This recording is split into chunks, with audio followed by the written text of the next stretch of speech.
Hi Mark, I'm Lily and my Chinese name is Zhen Liping. I'm the freshman and my student number is 7.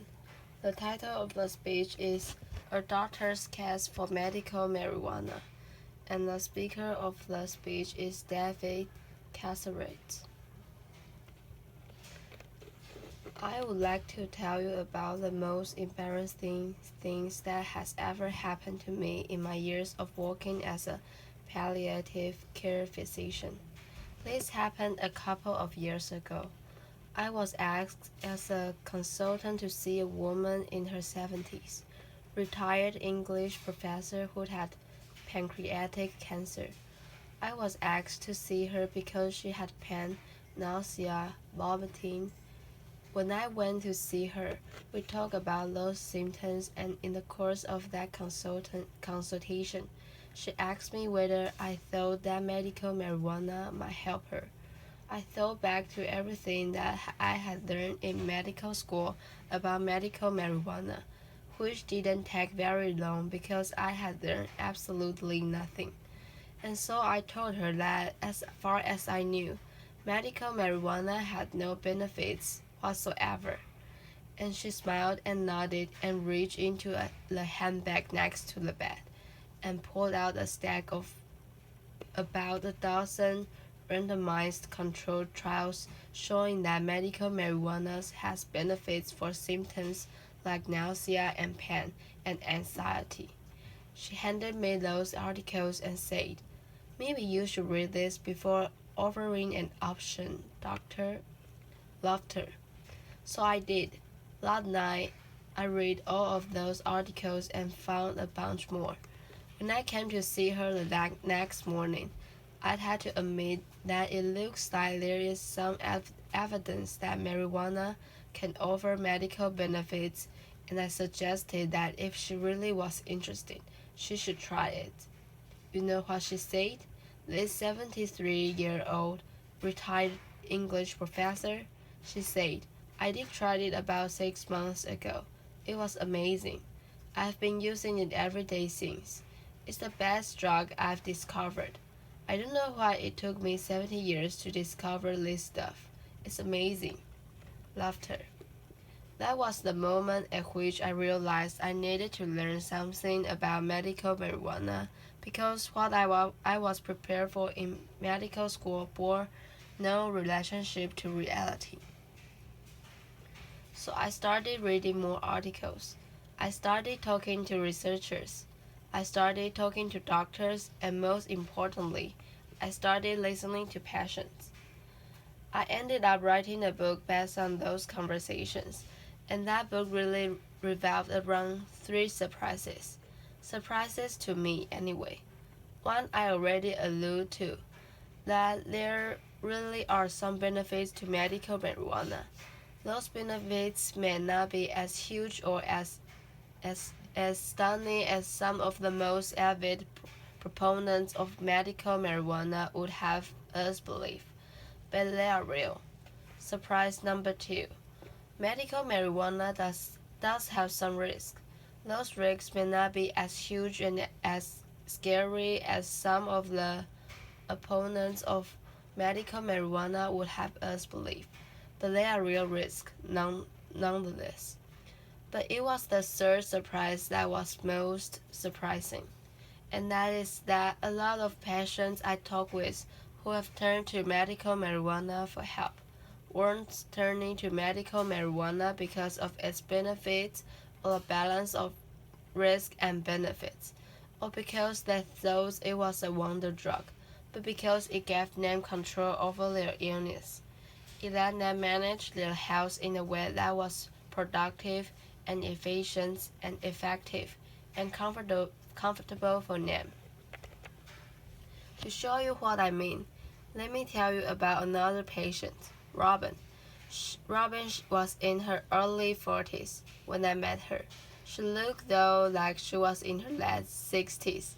She had suffered from rheumatoid arthritis for the last 20 years. Her hands were gnarled by arthritis and her spine was crooked. She had to rely on a wheelchair to get around. She looked weak and frail, and I guess physically she probably was. But emotionally, cognitively, psychologically, she was among the toughest people I've ever met. And when I sat down next to her in the medical marijuana dispensary in Northern California to ask her about why she turned to medical marijuana, what it did for her and how it helped her, she started out by telling me things that I had heard from many patients before. It helped with her anxiety. It helped with her pain. When her pain was better, she slept better. And I'd heard all that before. But then she said something that I'd never heard before, and that is that it gave her control over her life and over her health. She could use it when she wanted, in the way that she wanted, at the dose and frequency that worked for her. And if it didn't work for her, then she could make changes. Everything was up to her. The most important thing she said was she didn't need anybody else's permission. Not a clinic appointment, not a doctor's prescription, not a pharmacist's order. It was all up to her. She was in control. And if that seems like a little thing for somebody with chronic illness, it's not. Not at all. When we face a chronic serious illness, whether it's rheumatoid arthritis or lupus or cancer or diabetes or cirrhosis, we lose control. And know what I said, when, not if. All of us at some point in our lives will face a chronic serious illness that causes us to lose control. We'll see our function decline. Some of us will see our cognition decline. We'll be no longer able to care for ourselves, to do the things that we want to do. Our bodies will betray us, and in that process, we'll lose control. And that's scary. Not just scary, that's frightening. It's terrifying. When I talk to my patients, my palliative care patients, many of whom are facing illnesses that will end their lives, they have a lot of be frightened of: pain, nausea, vomiting, constipation, fatigue, their impending mortality. But what scares them more than anything else is this possibility that at some point, tomorrow or a month from now, they're going to lose control of their health, of their lives, of their health care, and they're going to become dependent on others, and that's terrifying. So it's no wonder really that patients like Robin, who I just told you about, who I met in that clinic, turn to medical marijuana to try to claw back some semblance of control. How do they do it though? How do these medical marijuana dispensaries, like the one where I met Robin, how do they give patients like Robin back the sorts of control that they need? And how do they do it in a way that mainstream medical hospitals and clinics, at least for Robin, weren't able to? What's their secrets? So I decided to find out. I went to a city clinic in Venice Beach in California to get a recommendation that would allow me to be a medical marijuana patient. I got a letter of recommendation that would let me buy medical marijuana. I got a recommendation illegally because I'm not a resident of California. I should know that. I should also note for the record that I never used that letter of recommendation to make a purchase. And to all of you EDA agents out there, laughter. Love the work that you're doing, keep it up. Laughter. Even though it didn't let me make a purchase though, that letter was priceless because it let me be a patient. It let me experience what patients like Robin experience when they go to a medical marijuana dispensary. And what I experience every day, hundreds of thousands of people like Robin, was really amazing. I walked into the clinic, and from the moment that I entered many of these clinics and dispensary, I feel that dispensary, like clinic, was there for me. There were questions at the outset about who I am, what kind of work I do, what my goals are in looking for a medical marijuana prescription or products, what my goals are, what my preferences are, and what my hopes are. How do I think? How do I hope this might help me? What am I afraid of? These are the sorts of questions that patients like Robin get asked all the time. These are the sorts of questions that make me confident that the person I'm talking with really has my best interest at heart and wants to get to know me. The second thing I learned in those clinics is av- availability of education. Education from the folks behind the counter, but also education from folks in the waiting room. People I met were more than happy as I was sitting next to them. People like Robin to tell me about who they are, why they use medical marijuana, what helps them, how it helps them, and to give me advice and suggestion. Those waiting rooms really are a hive of interaction, advice, and support. And third, the folks behind the counter.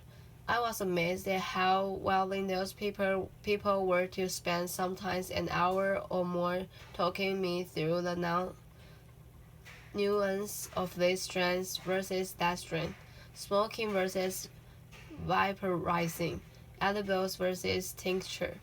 Oh, remember, without me making any purchase whatsoever. Think about the last time you went to any hospital or clinic and the last time anybody spent an hour explaining those sorts of things to you. The fact that patients like Robin are going to this clinic, are going to this dispensary, and getting that sort of personalized attention and education and service really should be a wake-up call to the healthcare system. People like Robin are turning away from mainstream medicine, turning to medical marijuana dispensary, because those dispensaries are giving them what they need. If that's a wake-up call to the medical establishment, it's a wake-up call that many of my colleagues are either not hearing or not wanting to hear. When I talk to my colleagues, physicians in particular, about medical marijuana, they say, oh, we need more evidence. We need more research into benefits. We need more evidence about risk. And you know what? They're right. They're absolutely right. We do need much more evidence about the benefits of medical marijuana. We also need to ask the federal government to reschedule marijuana to Schedule 2 or to deschedule it entirely to make that research possible. We also need more research into medical marijuana's risks. Medical marijuana's risks. We know a lot about the risks of recreational use. We know next to nothing about the risks of medical marijuana. So we absolutely do need research. But to say that we need research and not that we need to make any changes now is to miss the point entirely. People like Robin are seeking out the medical marijuana because they think it's a wonder drug, or because they think it's entirely risk-free. They seek it out because the context in which it's delivered and administered and used gives them the sort of control they need over their lives, and that's a wake-up call we really need to pay attention to. The good news, though, is that there are lessons we can learn today from those medical marijuana dispensaries, and those are lessons we really should learn. These are often small, mom-and-pop operations run by people with no medical training. And while it's embarrassing to think that many of these clinics and dispensaries are providing service and support and meeting patients' needs in ways that billion-dollar healthcare systems aren't, we should be embarrassed by that, but we can also learn from that. And there are probably 3 lessons at least that we can learn from those small dispensaries. 1. We need to find ways to give patients more control in small but important ways. How to interact with healthcare providers, when to interact with healthcare providers, how to use medication in ways that work for them. In my own practice, I've gotten much more creative and flexibility in supporting my patients in using drugs safely to manage their symptoms, with the emphasis on safely. Many of the drugs I prescribe are drugs like opioids, opioids or benzodiazepines, which can be dangerous if overused. But here's the point: they can be dangerous if they're overused, but they can also be ineffective if they're not used in a way that's consistent with what patients want and need. So that flexibility, if it's delivered safely, can be extraordinarily valuable for patients and their families. That's number one. Number two, education.